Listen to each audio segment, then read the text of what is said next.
quelques personnes qui sont infiltrées dans le milieu, ils ne vont pas nous le crier sur tous les toits.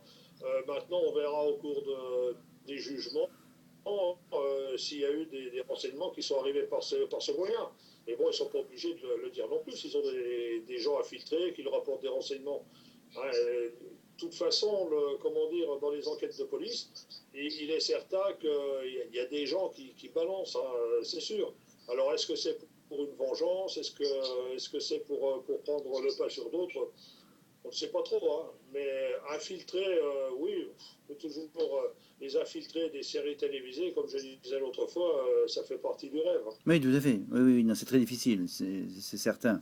Mais ces cités, en fin de compte, on s'aperçoit quand même que elles sont toutes gangrénées, on peut dire, pratiquement. Bah, pas toutes. Moi, je crois, c'est même certain qu'il y a dans certains pays, dans certaines villes, des cités où ça se passe bien. Je ne suis pas sûr qu'à Marseille, toutes les cités aient le même pourcentage de délinquance, hein, ou de chômage. Il y a peut-être plusieurs sortes de cités. Peut-être qu'il faudrait finir un jour par les faire exploser, ces cités. Je m'explique. J'ai connu le cas à Tours, une cité qui était assez sensible. Le maire a décidé de refaire le quartier. Et pour le temps de faire les travaux, eh ben, il envoyait les gens à tel ou tel endroit. Si ça ne leur plaisait pas, eh ben, ils quittaient la ville. D'accord. Oui, c'est peut-être une solution, c'est sûr. D'autant plus que c'est vrai que les cités, c'est quand même c'est un sacré problème. C'est un sacré problème parce qu'il y a de la violence, quoi. Il y a de la violence. Bon, ça c'est indéniable. Vous savez même que dans les cités, il y a certains endroits où on ne peut pas pénétrer. Où vous avez des gens qui vous interdisent de pénétrer. Vous Ah saviez oui, ça? non, ça se voit aussi. Ils interdisent ou ils essayent d'interdire. Hein. Mais le problème, il est Notamment des là, c'est salafistes. il faut les Notamment des, moyens en face. voilà. Et c'est dommage quand même qu'il y ait qu'il y ait quand même des zones de non-droit, quelque part, à Marseille. Les zones de non-droit, il n'y a pas qu'à Marseille. Hein. Il faut arrêter de focaliser sur Marseille. Hein. Moi, je ne suis pas sûr que Marseille soit pire que le 9-3 ou que d'autres quartiers dans d'autres régions. Hein. Là, en ce moment, Marseille, on a tendance à. Moi, si je prends le cas de Nice, autant que je sache, la cité de l'Ariane, c'est pas le paradis. Tout à fait. Tout à fait.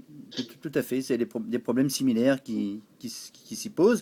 Et les policiers, lorsqu'ils interviennent, se font caillasser.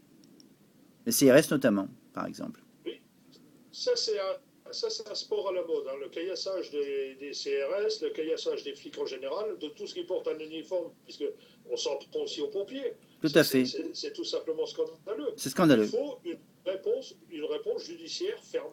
Ferme. Et la sénatrice, l'autre jour, Madame Galli, parlait d'intervention de l'armée. L'armée, c'est quand même bon, intervient évidemment, ça serait un peu fort, certes, mais néanmoins, De quelle armée vous parlez? De quelle armée vous parlez? Qu'est-ce qu'elle est devenue, notre armée? Hein, on annonce encore une trentaine de milliers de postes qui vont sauter. Moi, je regrette, l'armée, ça devient, quoi qu'on en dise, quoi que nos gouvernants dénoncent, c'est toujours une variable d'ajustement pour récupérer des crédits. Alors, qu'est-ce que vous voulez faire de soldats dans les cités avec des fusils et des cartouches scellées au fond de leur poche? c'est là au fond de leur poche. C'est le cas lorsque l'armée est présente, notamment, moi je l'ai vu hein, directement à Marseille-Saint-Charles, ils se baladent avec des FAMAS, hein, donc, mais ils n'ont rien à l'intérieur, quoi. C'est ça. Ils sont pas prêts à tirer. L'armée, c'est les statuts d'engagement de l'armée, c'est totalement différent de la police et de la gendarmerie, même si les gendarmes sont des militaires. Oui, L'armée, on ne peut pas prendre l'armée pour faire du service d'ordre. L'armée, elle est là pour essayer d'intervenir sur des cas bien précis ou sur des agressions, et puis elle est là aussi pour montrer sa présence. tout à fait. Tout à fait, voilà, c'est dissuasif. C'est dissuasif, mais cela dit,